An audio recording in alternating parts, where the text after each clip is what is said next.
The night was calm in Kaduna. Sir Ahmadu Bello sat upstairs in his residence, probably thinking about another ordinary day of governance. His guards were alert, but relaxed. Nothing seemed out of the ordinary. They say the Igbos are planning something big, a coup to take over the government. I've heard the same rumors. But I tell you this, our country is united. Then, without warning, the first sounds of approaching vehicles broke the silence.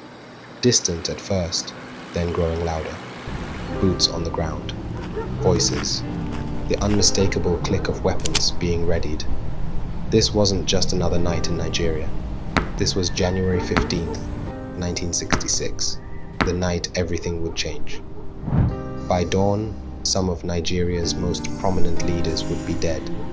A civilian government would be decimated. And the course of an entire nation would be irreversibly altered by a handful of young military officers with a mission. But here's the thing about this story. It didn't start that night. It began 6 years earlier, when Nigeria first tasted the sweet air of independence.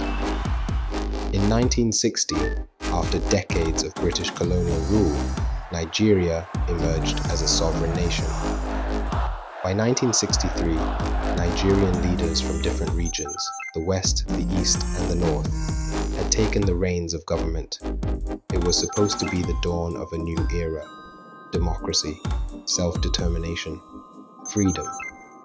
Instead, it would become a powder keg of political tension, ethnic rivalry, and military ambition.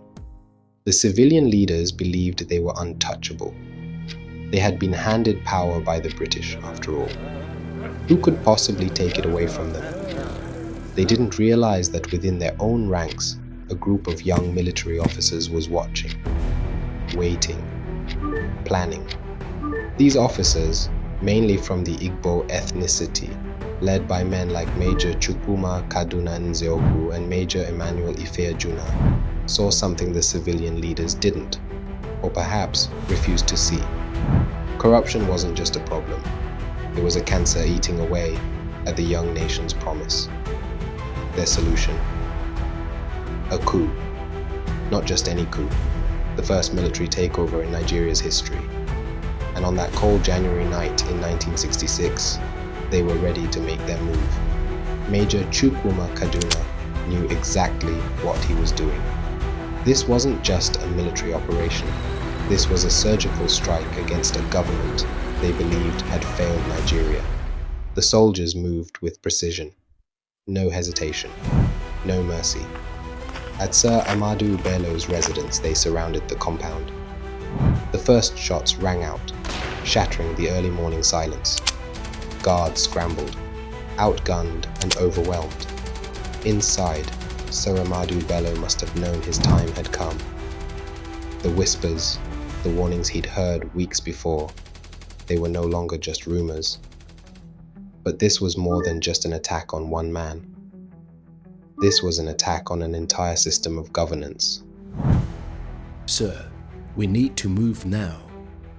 I'm afraid it's too late for that now.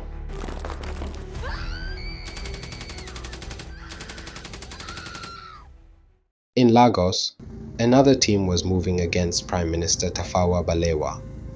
Their approach was different, calculated, almost clinical.